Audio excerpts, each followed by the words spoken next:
ভালো আছো, সুস্থ আছো এবং নিরাপদে আছো। একটু পূর্বেই তোমরা আমাদের নিয়মিত যে মাসিক পরীক্ষা, প্রথম মাসিক পরীক্ষায় অংশগ্রহণ করেছে এবং তোমরা আমাদের নির্ধারিত যে গল্পগুলো ছিল সে গল্পের প্রশ্নগুলোর অ্যান্সার দিয়েছো। শিক্ষার্থী, গত ক্লাসে আমি তোমাদের শেষ করেছিলাম বিলাসীর পুরো গল্প আমাদের পড়া শেষ। এখন আমরা আলোচনা করব বিলাসী গল্পের মধ্য দিয়ে কোন প্রশ্নগুলো আমাদের গুরুত্বপূর্ণ এবং কোনগুলো আমাদের পরীক্ষায় আসার মতো প্রশ্ন। প্রিয় শিক্ষার্থী, আমরা বিলাসী সম্পর্কে কিছু প্রশ্ন তোমাদের বোর্ডে লিখে দিব এবং তোমরা সবাই তোমাদের খাতা কলম বের করো এবং এই প্রশ্নগুলোর সাথে সাথে আমি উত্তরও দিয়ে দিব। তোমরা প্রশ্ন এবং উত্তরগুলো সংগ্রহ করবে যেন পরবর্তী তোমাদের যে অংশগ্রহণ আছে পরীক্ষায়, এসএসসি পরীক্ষা, বোর্ড পরীক্ষা, মডেল টেস্ট থেকে শুরু করে আমাদের বার্ষিক, এই সমস্ত পরীক্ষার জন্যই এই প্রশ্নগুলো খুবই গুরুত্বপূর্ণ। এজন্য তোমরা খাতা কলম বের করে এই প্রশ্নগুলো নিজেরা লিখে নাও। আমি প্রশ্নগুলো লিখে দিব, বোর্ডে লিখে দিচ্ছি এবং তোমরা উঠিয়ে নেবে এবং সাথে সাথে উত্তরও থাকবে। শুরুতেই শিক্ষার্থী আমরা দেখি বিলাসী প্রথম প্রকাশিত হয় ভারতী পত্রিকায়। এই পত্রিকায় প্রকাশিত হয় 1325 বঙ্গাব্দে বৈশাখ সংখ্যায়। আমাদের প্রশ্ন আসছে যে কোন সংখ্যায় বিলাসী গল্পটি প্রকাশিত হয়েছিল? বৈশাখ সংখ্যায়। তাহলে আমরা লিখি ভারতী পত্রিকায়। শুরুতেই আমরা বোর্ডের দিকে লক্ষ্য করি এবং তোমরা খাতা কলম নিয়ে প্রশ্নগুলো সাথে সাথে তুলে ফেলবে, তাহলে আমাদের উত্তরও সাথে সাথে হয়ে যাবে।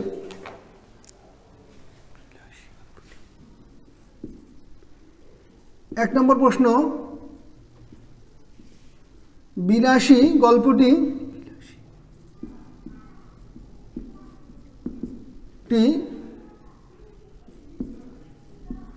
কোন পত্রিকায়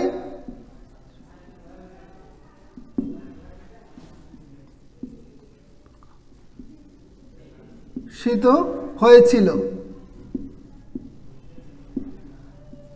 বিলাসী গল্পটি কোন পত্রিকায় প্রকাশিত হয়েছিল?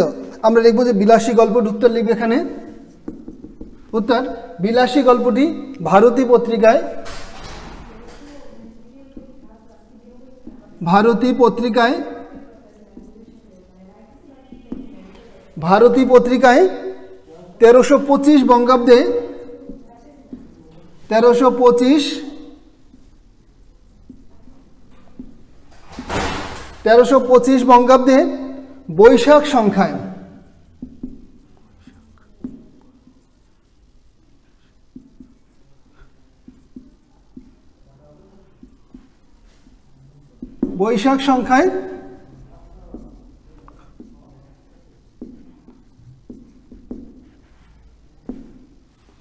তাহলে আমরা বুঝলাম যে বিলাসী গল্পটি 1325 বঙ্গাব্দের বৈশাখ সংখ্যা। আমাদের প্রশ্ন আছে কোন সংখ্যায় বিলাসী গল্পটি প্রকাশিত হয়েছিল? বৈশাখ সংখ্যায়, যা ইংরেজি 1918।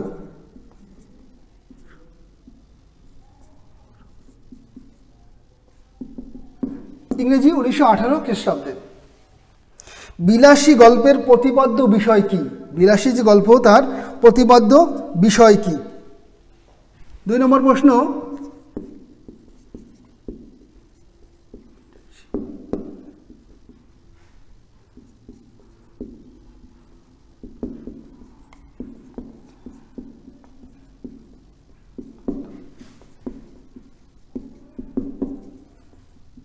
বিলাসী গল্পের প্রতিপাদ্য বা মূল বিষয়টা কি? আমরা বিলাসী গল্পের প্রতিপাদ্য বা মূল বিষয় হলো ব্যতিক্রমধর্মী মানব মানবীর প্রেম। আমরা উত্তর লিখব এখানে।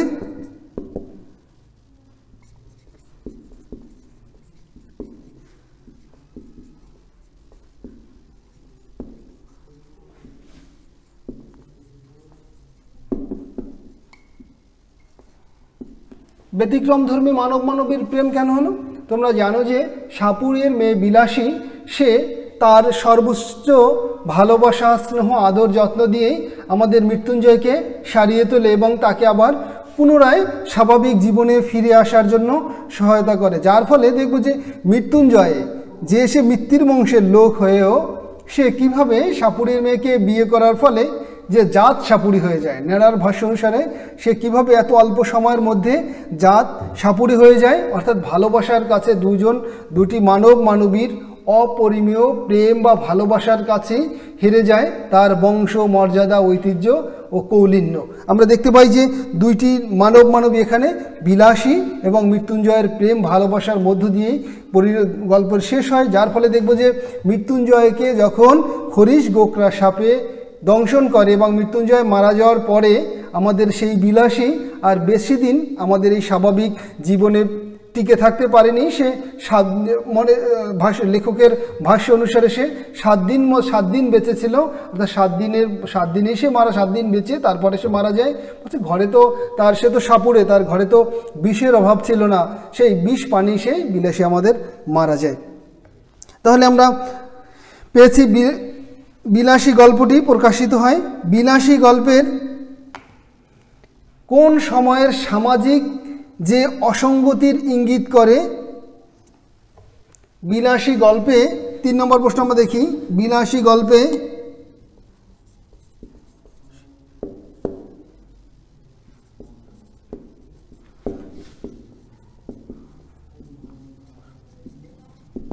কোন সময়ের সামাজিক চিত্র?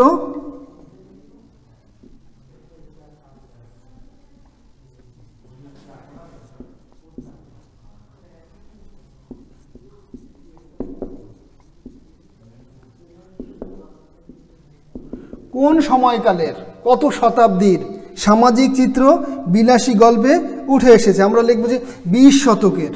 উত্তর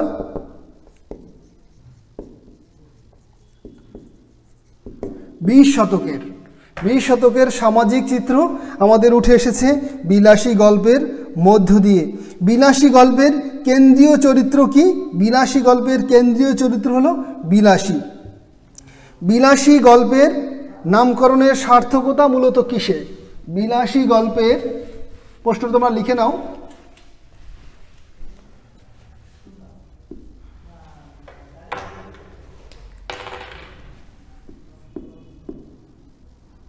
বিলাসী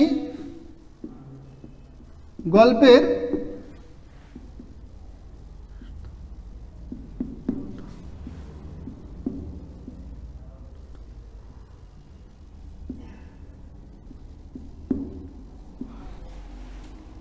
কিসের কারণে বা কি জন্য বিলাসী গল্পের সার্থকতা?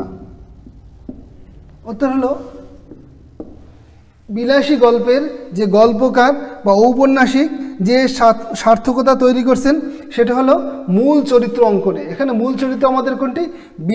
বিলাসী গল্পের মূল চরিত্র নায়িকা চরিত্র, এবং তার নাম অনুসারে গল্পের নামকরণ করা হয় বিলাসী। এবং তাহলে মূল চরিত্র অঙ্কনে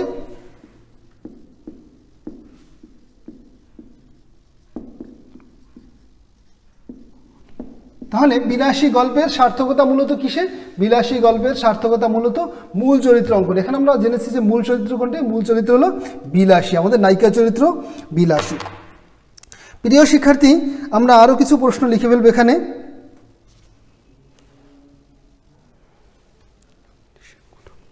গল্পের মধ্যে উল্লেখ আছে 40-এর কোঠা। আমরা দেখব যে 40-এর কোঠা বলতে কোন সময়কালকে বোঝানো হয়? 40-এর কোঠা বলতে কি বোঝায়?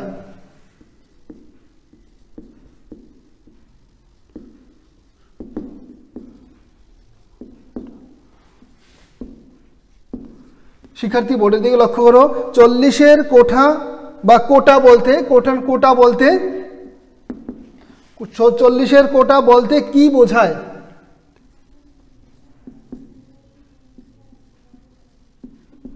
কোন সময়কালকে বোঝায়? কোন সময় থেকে কোন সময়? আমরা নৈর্ব্যক্তিক প্রশ্ন বা বহু নির্বাচনী প্রশ্নে দেখব যেখানে 4টে অ্যান্সার দেওয়া থাকে। এখানে আমাদের যে সমস্যা তৈরি করে সেগুলো হলো, যেমন আসে যে 31 থেকে 40 পর্যন্ত। আমরা উপযুক্ত উত্তরটি জানবো। তা 40 থেকে 49 পর্যন্ত, 40 থেকে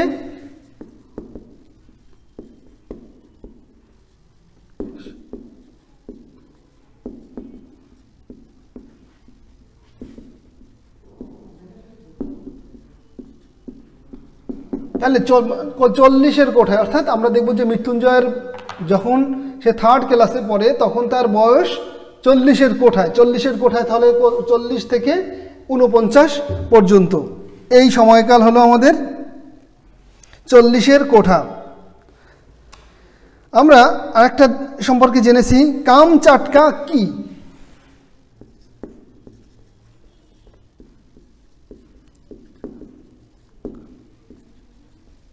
তোমাদের বহু নির্বাচনী প্রশ্ন হিসেবে আসতে পারে যে কামচাটকা কি। এটা হলো একটি উপদ্বীপ, কামচাটকা উপদ্বীপ।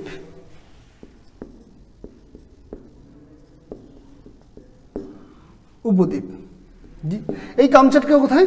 রাশিয়ার অন্তর্গত সাইবেরিয়া প্রদেশের উত্তর পূর্বাংশে অবস্থিত আমাদের এই কামচাটকা। তাহলে আমরা এটা জানবো যে এটা কি, মূলত এটা হলো উপদ্বীপ, এটা যে রাশিয়া প্রদেশের অন্তর্গত। বিলাসী 3rd ক্লাসে পড়তো, মৃত্যুঞ্জয় 3rd ক্লাসে পড়তো। 3rd ক্লাস কোনটা? বর্তমান 8ম শ্রেণীকে বলা হয় 3rd ক্লাস। ফলাহার শব্দটি বিলাসী গল্পে কোন অর্থে প্রকাশ পেয়েছে? ফলাহার শব্দটি 7 নম্বর আমরা দেখি, ফলাহার শব্দটি বিলাসী গল্পে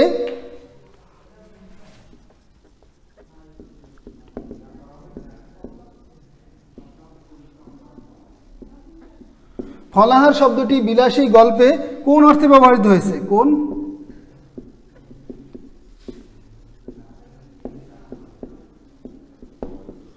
ফলাহার শব্দটি বিলাসী গল্পে কোন অর্থে ব্যবহৃত হয়েছে? উত্তর জলযোগ অর্থে। উত্তর যোগ অর্থে। আমরা রম্ভার কাদি সম্পর্কে জেনেছি, রম্বা শব্দের অর্থ কি? রম্বা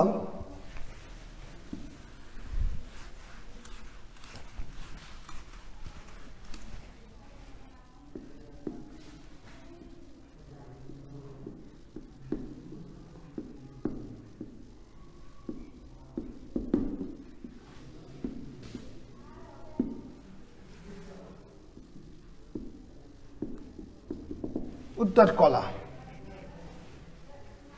আমরা দেখব যে কামচাটকাতে আগ্নেয়গিরি রয়েছে, প্রায় 17টি আগ্নেয়গিরি রয়েছে। এই কামচাটকা কি নামে পরিচিত?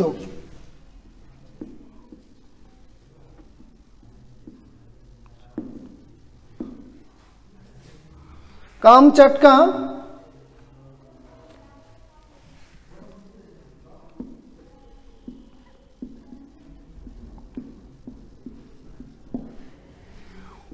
প্রিয় শিক্ষার্থী, তোমরা দেখো আমরা কামচাটকা শব্দটি পেয়েছি গল্পের মধ্যে। তাই কামচাটকা কি নামে পরিচিত ছিল? কামচাটকা স্যামন মাছের দেশ, স্যামন মাছের দেশ।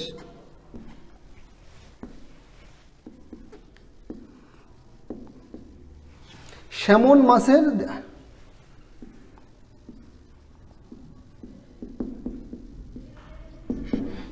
মাছের দেশ হিসেবে পরিচিত আমাদের কামচাটকা। কামাখ্যার কথা জেনেছি, কামাখ্যা আসাম প্রদেশে অবস্থিত। অকাল কুষ্মাণ্ড আমাদের গল্পের মধ্যে ছিল। অকাল কুষ্মাণ্ড অর্থ কি? অকাল কুষ্মাণ্ড অর্থ হলো অকর্মণ্য ব্যক্তি। এন্ট্রান্স কোন পরীক্ষার সমতুল্য? এন্ট্রান্স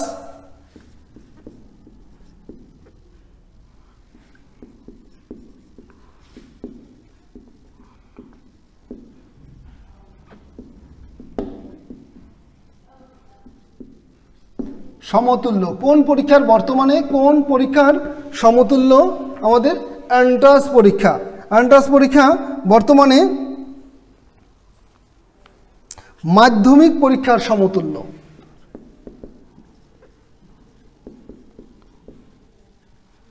মাধ্যমিক পরীক্ষার সমতুল্য আমাদের এন্ট্রান্স পরীক্ষা। বিষকণ্ঠ মহেশ্বরের অন্য নাম ছিল কি? বিষকণ্ঠর অন্য নাম ছিল মৃত্যুঞ্জয়। বিষকণ্ঠকে শিবের নাম ছিল বিষকণ্ঠ, তার অন্য নাম ছিল, সেটা হলো মৃত্যুঞ্জয়। আমরা প্রিয় শিক্ষার্থী, আমরা একটু বইয়ের দিকে লক্ষ্য করি। আমাদের কোন কোন এই গল্প দিয়ে কোন ধরনের আরও প্রশ্ন হতে পারে? নেড়ার স্কুলে যাতায়াতের পথ কত ক্রোশ দূরে?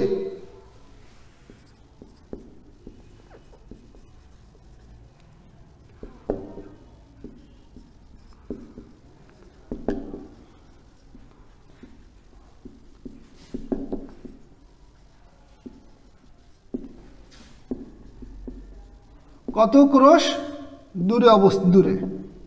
ন্যাড়া যে স্কুলে পড়তে যেত, এই ন্যাড়া স্কুলের যাতায়াতের পথ কত ক্রোশ দূরে ছিল। এখানে ন্যাড়ার স্কুলের যাতায়াতের পথ ছিল 4 ক্রোশ দূরে।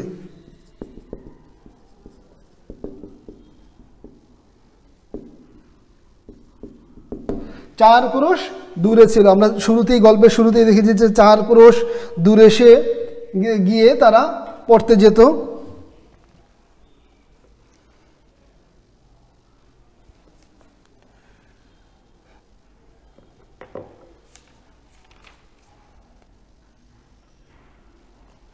মৃত্যুঞ্জয় শয্যাগত ছিল প্রায় কতদিন?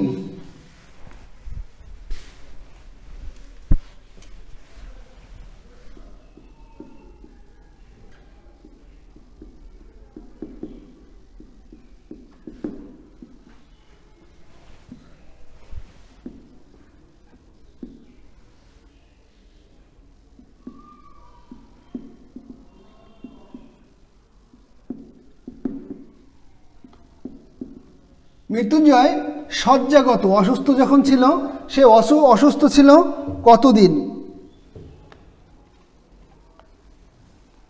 প্রায় 1.5 মাস।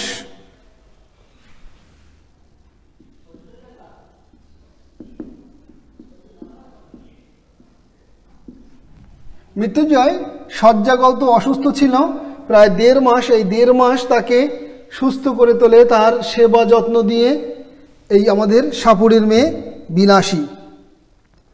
অসুস্থ থাকাকালে মৃত্যুঞ্জয় কতদিন অচেতন অবস্থায় ছিল? অসুস্থ থাকা অবস্থায়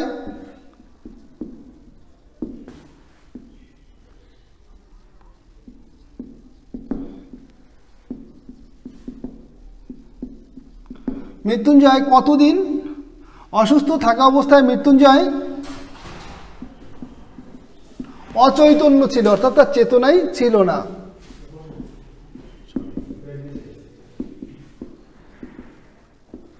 অসুস্থ থাকা অবস্থায় মৃত্যুঞ্জয় কতদিন অচেতন অবস্থায় ছিল?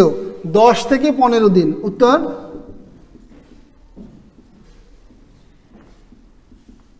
সে যে 1.5 মাস শয্যাগত ছিল, এই শয্যাগত থাকা অবস্থায় সে অচেতন অবস্থায় ছিল 10 থেকে 15 দিন, এই সময়কালটা। ওরে বাপরে, আমি একলা থাকতে পারবো না বলে কে চিৎকার দিয়েছিল?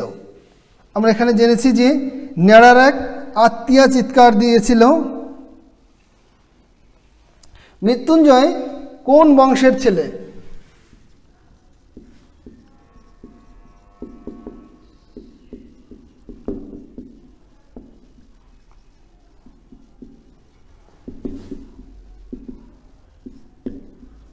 মৃত্যুঞ্জয় কোন বংশের ছেলে? মৃত্যুঞ্জয় মিত্তির বংশের ছেলে।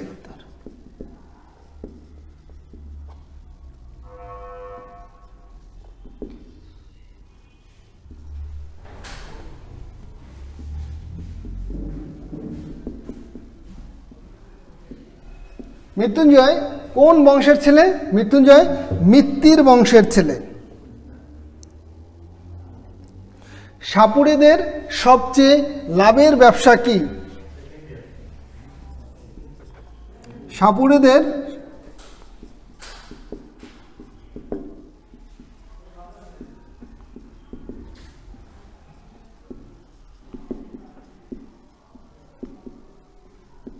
সাপুড়েদের সবচেয়ে লাভের ব্যবসা কি ছিল? সাপুড়েদের সবচেয়ে লাভের ব্যবসা ছিল শেকড় বিক্রি।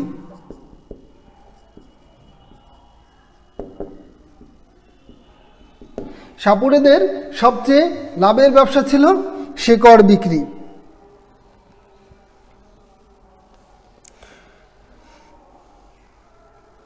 খরিশ গোখরাটি ধরতে মৃত্যুঞ্জয় কত সময় লেগেছিল?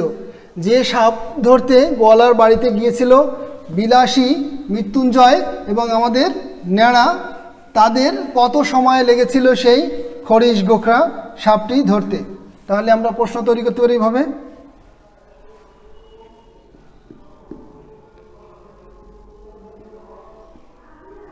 খরিশ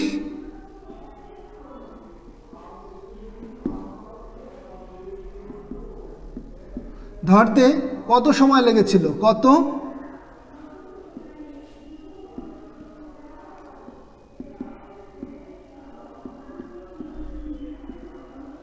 প্রিয় শিক্ষার্থী তোমরা পড়ে দেখো তাহলে। খরিশ গোখরা সাপটি ধরতে আমাদের মৃত্যুঞ্জয়ের কত সময় লেগেছিল? মিনিট 10 সময় লেগেছিল। উত্তর আমরা লিখি এভাবে,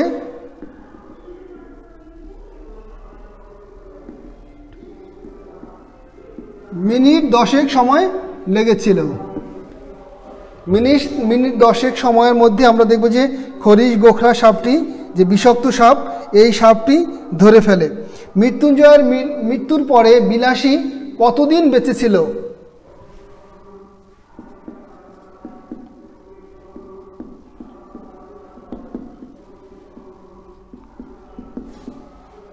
মৃত্যুর পরে বিলাসী কতদিন বেঁচে ছিল?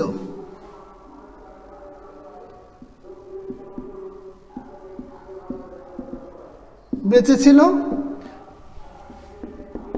উত্তর 7 দিন। 7 দিন। কি পানে? বিষ পানে। 7 দিন বেঁচে। কি পানে? কিভাবে বিলাসী আত্মহত্যা করেছিল? বিষ পানে।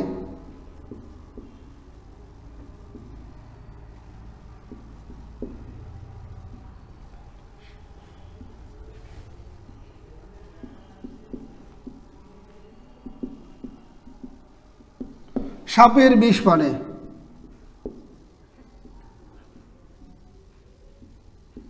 তোমরা জানো যে মৃত্যুঞ্জয়ের যখন খরিশ গোখরা সাপের দংশনে যখন মারা যায়, এর 7 দিন পর্যন্ত, এরপরে 7 দিন পর্যন্ত 7 দিন বেঁচে ছিল বিলাসী। তারপর সে ঘরের যে তার বিষ ছিল, সাপের বিষ, সংগৃহীত বিষ, এই বিষ পান করেই সে আত্মহত্যা করে বা মৃত্যু হয়।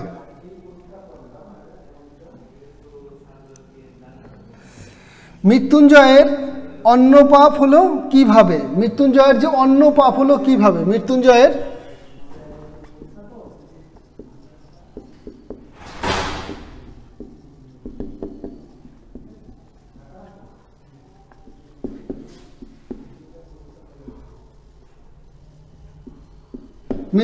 যে অন্য পাপ, তাকে যে অপবাদ দেওয়া হলো অন্য পাপ হলো কিভাবে? নিচু জাতের হাতে ভাত খেয়ে। নিচু জাতের হাতে, উত্তর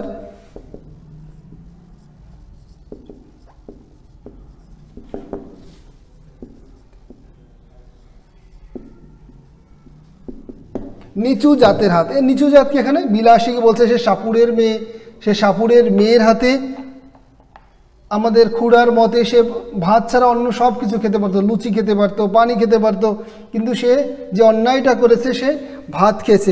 নিচু জাতের হাতে ভাত খাওয়ার ফলেই তার মৃত্যু হয়েছে অপঘাতে। এবং তার যে অন্য পাপ, এই অন্য পাপের জন্য, এই যে কুসংস্কার, ধর্মীয় কুসংস্কারের কারণে আমরা দেখব যে মৃত্যুঞ্জয়ের উপরে যে অপবাদগুলো দেয়া হয় এবং বিলাসীকে যে তার গ্রাম থেকে তাড়িয়ে দেওয়া হয়, অর্থাৎ মৃত্যুঞ্জয়ের বাড়ি থেকে গ্রামের অন্য যেসব যুবক ছেলেরা আছে, তার মধ্যে আমাদের ন্যাড়াও ছিলেন, অর্থাৎ গল্পের কথক। সে বলছেন, আমরা সবাই মিলে গ্রামের মঙ্গলের জন্য, সমাজের মঙ্গলের জন্য বা ধর্মের মঙ্গলের জন্য তাকে টেনে হিঁচড়ে গ্রামের বাইরে বের করে দিয়েছি। মৃত্যুঞ্জয়ের বাগান কত বিঘে ছিল? মৃত্যুঞ্জয়ের বাগান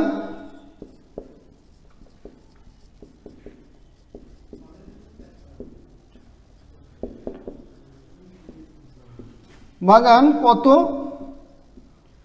বিঘে ছিল?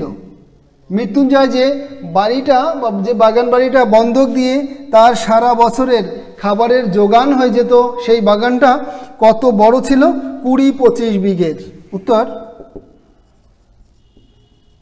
20-25 বিঘের। 20-25 বিঘের। যে মৃত্যুঞ্জয় যে বাড়িটা বন্ধক দিয়ে সারা বছরে তার যে খাবারের আয়োজন চলতো, এখানে তার এইটা জায়গাটা ছিল প্রায়, এই বাগানটা ছিল 20-25 বিঘের, যার অর্ধেকটা অংশ আমরা দেখব যে খুড়া এলাকায় সব জায়গায় নালিশ করে বেড়াচ্ছে যে অর্ধেকটা অংশ তার, কিন্তু পুরোটা অংশ পেতে সে উপরের আদালতে নালিশ করে পেয়েছে। অর্থাৎ মৃত্যুঞ্জয়ের মারা যাওয়ার পরে এই যে খুড়া মানে নিজের স্বাচ্ছন্দ্যে সমস্ত বাগানটা অর্থাৎ সমস্ত জায়গাটা সে দখল করে খেয়েছে। এটা উপরে আদালত মানে তার মৃত্যুর পরে। সাপ ধরার মন্ত্রে মনসার বাহন বলা হয় কোনটিকে? আমরা জানি যে এই গল্পের মধ্যে দুইজন দেবীর নাম আছে, একজন হলো সরস্বতী দেবী আর দেবী মনসার নাম আছে। মনসা যে মনসার দেবী যে সাপের দেবী, এই দুই দেবীর নামকরণ করা হয়েছে, অর্থাৎ এই দুই দেবীর না উল্লেখ করা আছে। এই সাপ ধরার মন্ত্রে মনসার বাহন বলা হয়েছে কোনটিকে? সাপ ধরার মন্ত্রে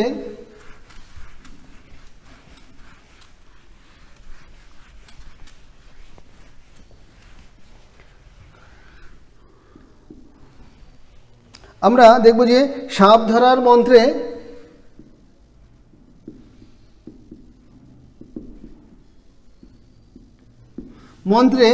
মনসার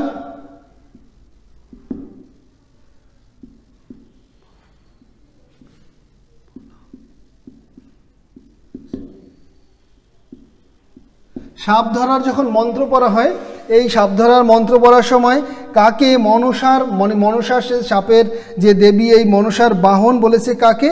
কেউটে সাপকে। কেউটে সাপ, উত্তর কেউটে সাপকে। কেউটে সাপকে সাপ ধরার মনসার বাহন বলা হয়েছে। সাপে কামড়ের কত মিনিট পরে মৃত্যুঞ্জয় বমি করলো? সাপে কামড়ের পরে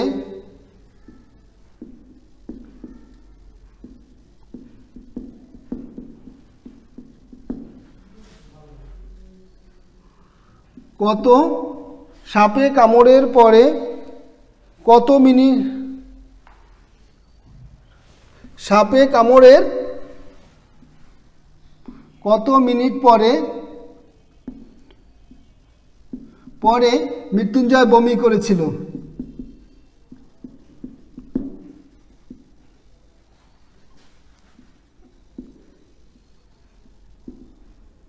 মৃত্যুঞ্জয় যখন সাপে কামড় দিল তাকে কোন সাপে? আমরা গল্পের মধ্যে দেখেছি যে খরিশ গোখরা সাপে যখন তাকে দংশন করলো, এই দংশন করার পরে সে বমি করেছে। এই বমিটা সে কত সময় পরে করেছে? 15-20 মিনিট পরে।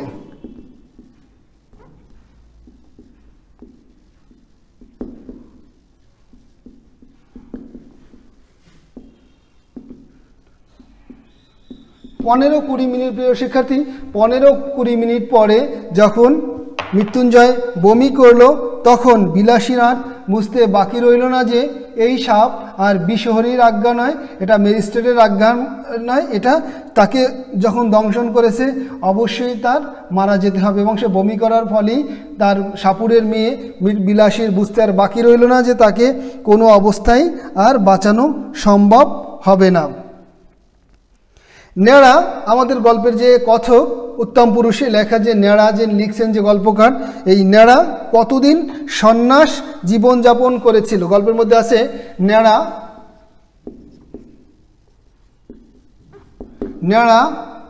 কতদিন সন্ন্যাস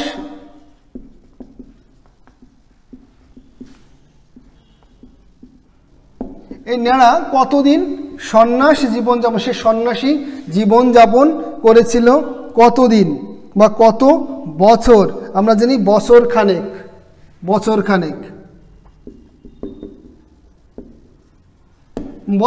প্রায় 1 বছরের মতো আমাদের নেড়া গল্পকার তিনি সন্ন্যাস জীবনযাপন করেছে।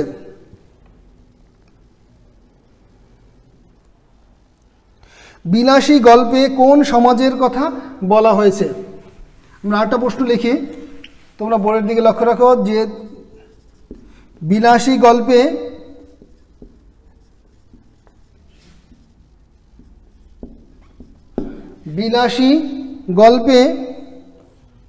কোন সমাজের কথা বলা হয়েছে?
শ্বশুরের দেয়া মন্ত্র ঔষধি মন্ত্রগুলো শিখে শিখে তাকে উপযুক্ত শিষ্য বানিয়ে ফেলে এবং এই শিষ্যত্ব গ্রহণ করার জন্য আমাদের গল্পকার ন্যাড়াও তার যে আগ্রহ প্রকাশ করে এবং তাদের সাথে শিখে সে উপযুক্ত সাপুড়ি হয়ে যায় এবং গ্রামের মানুষও তাকে বলা বলি করতে থাকে যে ন্যাড়া কামাখ্যায় গিয়ে, আমরা কামাখ্যাও তো জেনেছি, কামাখ্যায় গিয়ে সে উপযুক্ত শিক্ষায় শিক্ষিত হয়ে এসে একজন জাত সাপুড়ি হয়েছে এবং উপযুক্ত একজন সাপুড়ি হিসাবে তৈরি হয়েছে।